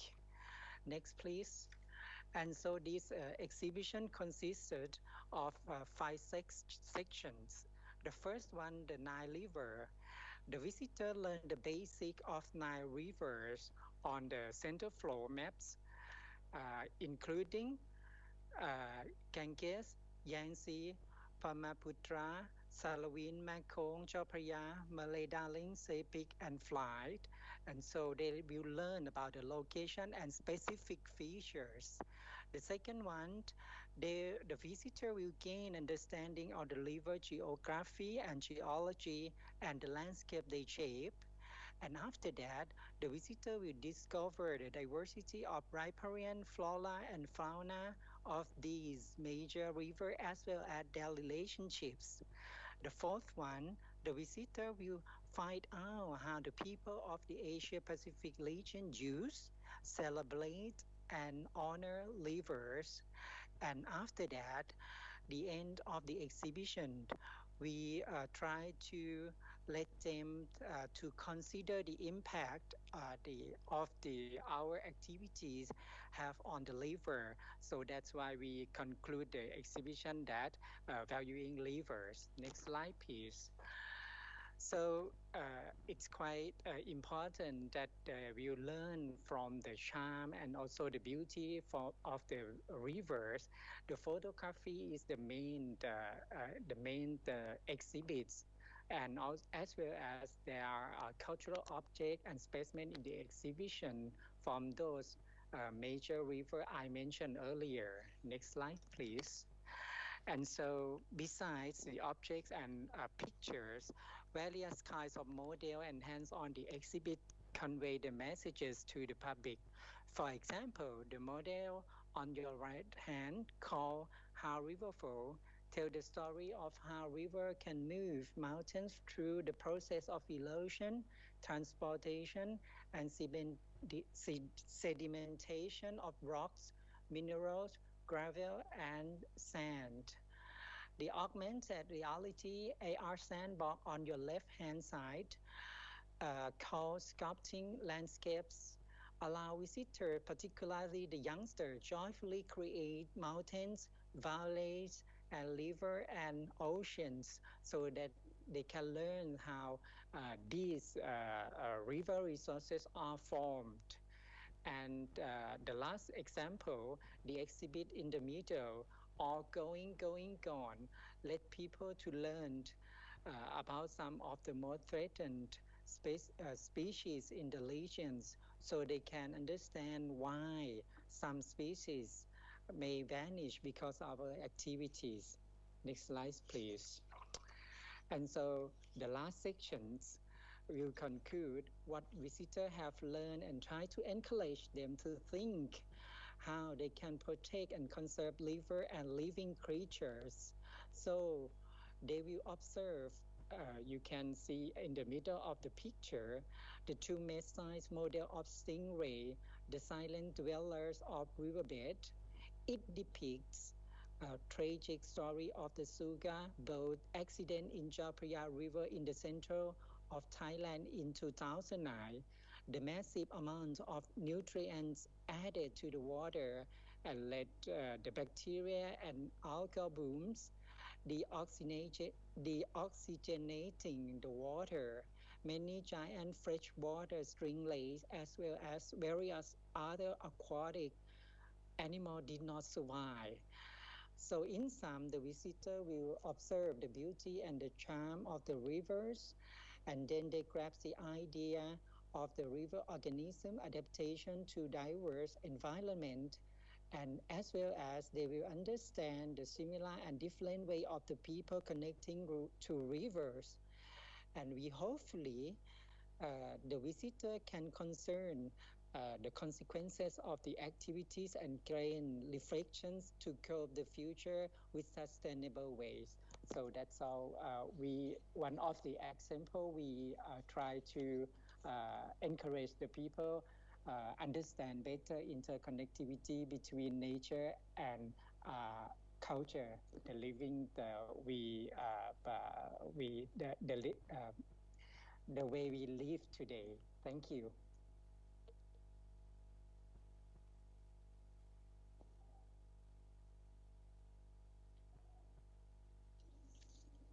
Thank you very much, Mr. Chivasit, for your presentations. This is a last sample for today, just about how we work to encourage people think about the water resources, how it's related to our life. And we already have a great grace from the speaker, from the five representative. It's quite very interesting because we think about like workshops to try encourage people think and understand why the water, agriculture, and food relate each other, and how to preserve about this circle just like a sustainable development. And then we go to about the wastewater treatment. It's quite very interesting about tofu industrial because this is our food. Especially we have a Chinese culture in every country in ASEAN. Tofu is the main food for everyone, so that's why for just how to say like a productions of tofu it might harm about the water, but we have a good treatment. It might help our water as well. And then we go to about the just like a big picture of Philippines that show about how to have a good water management and monitorings about the environmental effects that happens from the water or just like a wastewater or something, try to protect things like a monitorings. And then we go to like the Singapore. This is a good sample that's from Professor Justin Chu to mentions about his experience that show about a long time ago for just like his parent faced with the shortage of water. It's just like a remind us for today what's happened if we face with this situation. And the last one for the exhibition that just like we show about the relations between the human and the river.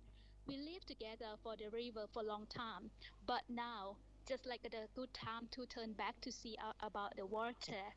Just because I'm so sorry because we have a short time, it's quite a limit. But we already have a good questions from participant from Facebook. They just already asked us, what do you think is the most challenge to bring people during this pandemic situation that we already understand about the pandemics. We already worry about the COVID-19, and it's not only a disease but it means that economics, environment, and people. So how we can just like encourage them to interest about to reserve or conserve the natural resources, especially water. So shall we start from Indonesia?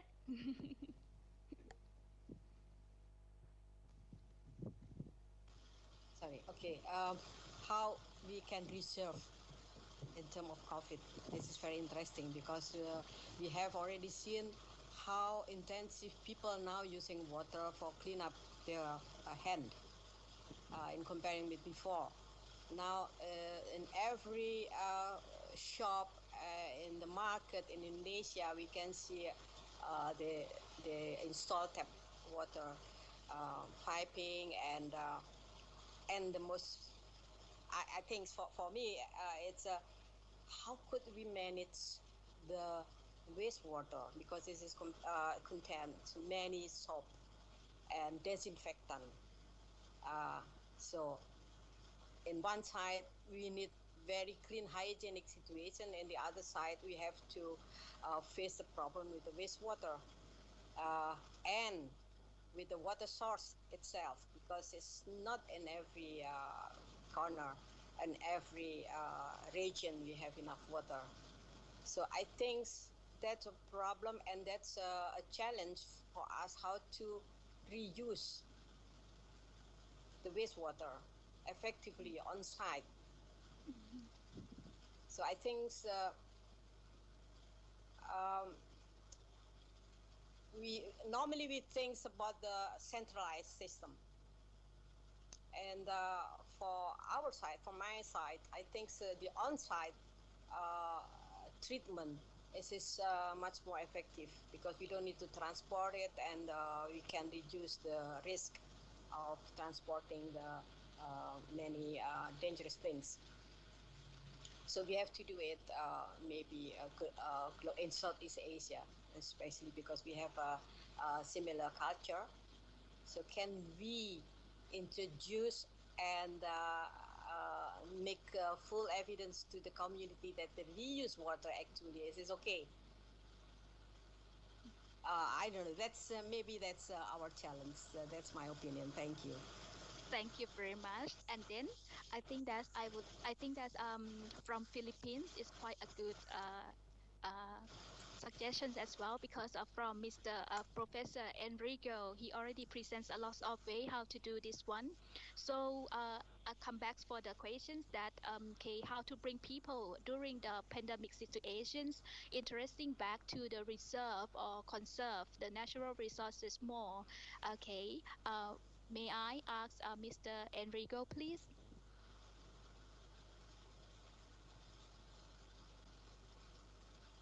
Okay, maybe okay, come back for the Dr. Justin Chu. So may I turn to you? Yes, sure, certainly. So I was actually thinking about how we have two separate systems. So we actually collect the used water from residential areas as well as industries, and then we treat it and we produce new water.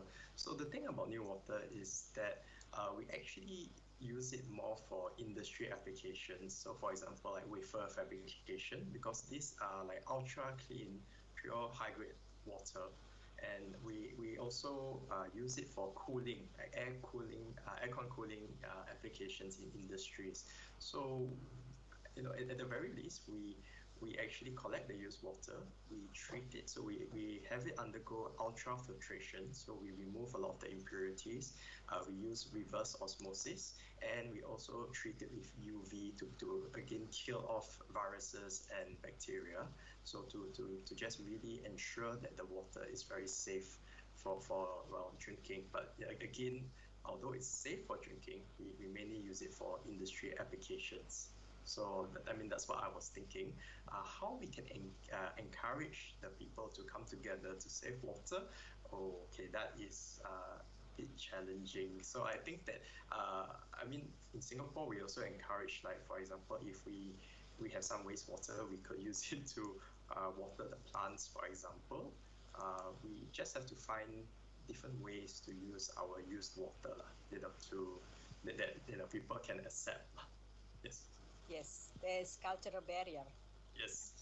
Yes. Okay, how about you, Lin Ku, Lin Ku? I think it goes back to we can't avoid not using water, and so there's already things that we're trying to do to minimize, like we don't turn the tap water on. Those things, very simple, but at the end of the day, I think to solve it, we need to think what can we do with the water use, as mentioned earlier on by one of the speakers. So I feel like that's the one that we can target. So we try to reuse the water so that we're not wasting energy. But I think that's all for me. Okay, thank you. And then, okay, Dr. Kanika Shens, please. Yeah, may I propose something for a thought? I think there might be two things we could raise awareness, during like this sort of pandemic time. One, as you suggest, how could we, because we stay home more and we meet more, like let's say cleaning, to make sure everyone is safe. But at the same time, we have to be aware that every time we turn on the tap, or every time we want to wash anything, how we could make it most effective. Let's say like that. Some of the washing could be, on the sorry. I think I got a sorry. Some of the washing could be like that's not really use water. Like some of the thing you could use alcohol or use minimum water with proper soap. Okay, so I think what we can try to communicate is effective way to use water during pandemic. And the second point is that, okay, what after the use of water, what happened? We stay home a lot, we cook a lot, right? Yeah.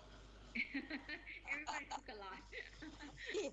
So we have a lot of waste, from home.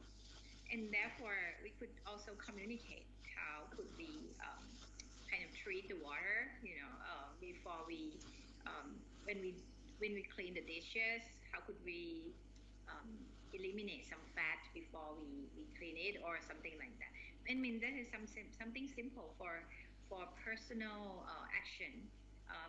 Of course, there would be a kind of something for industry or whatever, but for us who work directly with youth or with community, maybe we could also think about that. And I would really like to hear, or some ideas later on.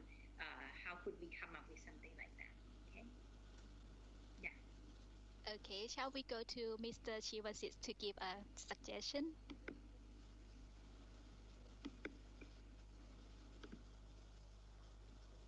Please unmute. Okay. Okay.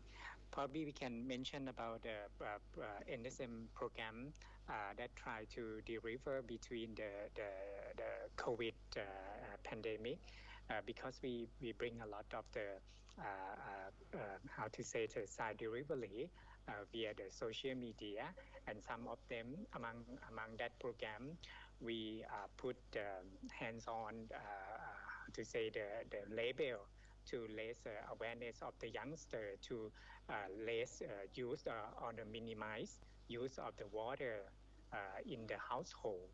So we can what I try to mention is to use the social media and to spread that the campaign to the wider public, for example. Thank you.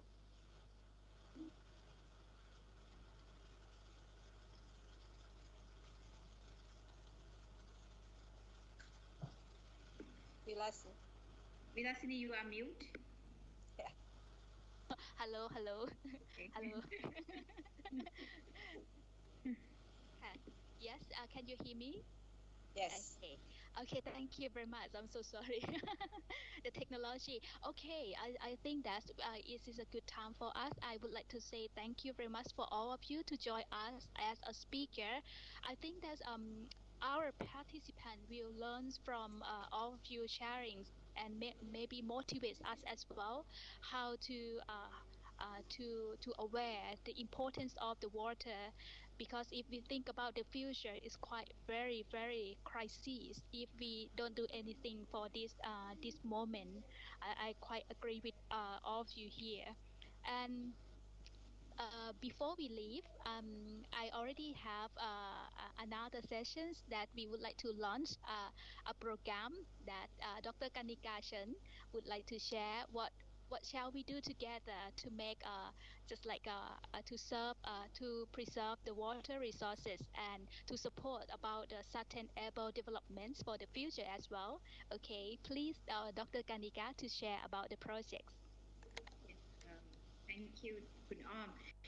I'll just take another 15 to 20 minutes to maybe talk to you and see what we can do for the future. What I mean is to do together. Okay. Well, I think some of you may know, like last year we have already invite the participation of one project photo contest or photo exhibition on water. It was a bit rushed last year, so we get quite a good participation. Maybe 5 or 6 countries send us some photos, and we have displayed that photos in our National Science and Technology Fair this year. However, from the success of this year, we think we can do even better. And we like to hear from you what you think if we like to do this together again on another wider topic. Okay. Just give me one minute to share my slide. Well, the idea is that because we are not, it's not easy for us to get together, but we can work online together. And I think that's something powerful enough for us to collaborate. Okay. So this project will allow us to share some well, let's say some ways to communicate about the importance of water through online collaboration, but the final output can be shown in either of in one of our country, anywhere and anytime. So the idea is that if we could, each of us, can run some activities to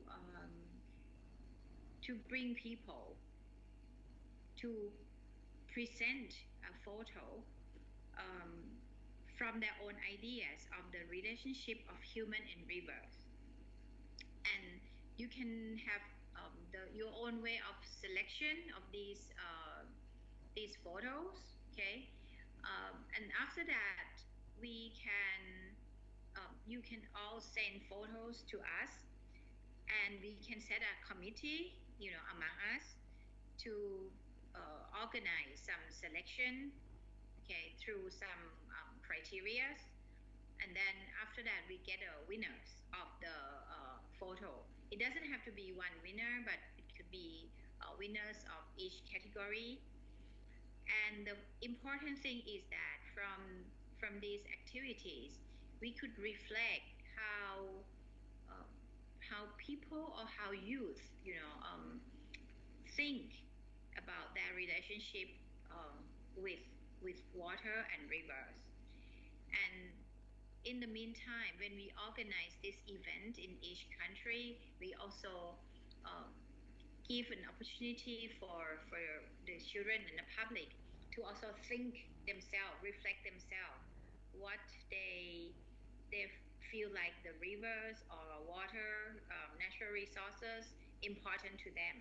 Okay, so the idea is just like that. Each of us organize something. It can be big or small or within your centers, and then finally you get about 3 photos from each country or from each agencies. For example, in Philippines or in Indonesia, if you have several agencies, you can have like 3 photos for each agency, and then after that we submit the photo, okay, and we will blind show these photos, to all the committees, and they can judge and then select the photos. And at the end of next year, National Science Fair, we could present these photos in the fair. And of course, these photos should be allowed to be shown in Singapore, in Philippines, in Brunei, in Indonesia, or in any country that participate with a short caption, okay? And you can see from this slide that we have already displayed these photos, in our fair this year. But of course, these photos can be sent to you as well for display, okay? If you like, okay? But for this year, as proposed, I think we can move the subject a little bit from only the beauty, but to the relationship, human and rivers, the relationship and the interdependence. Okay, this will remind us how meaningful and vital rivers are to our life. Okay, and if it's possible, we could do as a project planning like this. For example, we submit the photos. Okay, the photos should have a caption with title. Okay, maybe not very long, but reflecting the philosophy of the photos, and then the judge will be a committee from all of us. Okay, and then it could be a simple process like giving score or something like that. Okay, so it would not take too much of our time, but then we will have a select photo display at next year 2021 in the fair or in your country, or you can use it, as you like, to help promoting awareness of this. Okay, so the examples. Okay, it's not final, but just give you an idea of example of criteria for judging. If we can give the criteria for judging, like 40% for heading, caption, or story of these photos, and then another 60% for the how beautiful the photo has been taken, as from the perspective of photography, okay, and then how relevant it is, okay, and then how could it help to raise awareness of water, okay. This is the rough timeline that I like to propose, but this all can be changed, but just an idea that we could, from today is November, then we have December and January. So if you think it's okay that we can do this together, we can try to gather the photos by the end of January and allow, the process of judging for about 1.5 months, and then we will announce the winner, okay? And we have the photo exhibit, anytime from April on in any country, but for Thailand we could aim at August. And if if the pandemic situation is better, we might be able to invite the winners to come to Thailand for the next year fair, okay. But if not, then we try to figure out how could we engage the winners from each country in the fair, maybe online or something like that. And also now we are planning whether what should be an appropriate award for them. But of course, I think at least whoever send out the photos, to get entries into this contest, we will send them some present, from the fair next year. Maybe something like this, or like some nice handbags, t-shirt, or something like that. Only if they make an entry to the contest.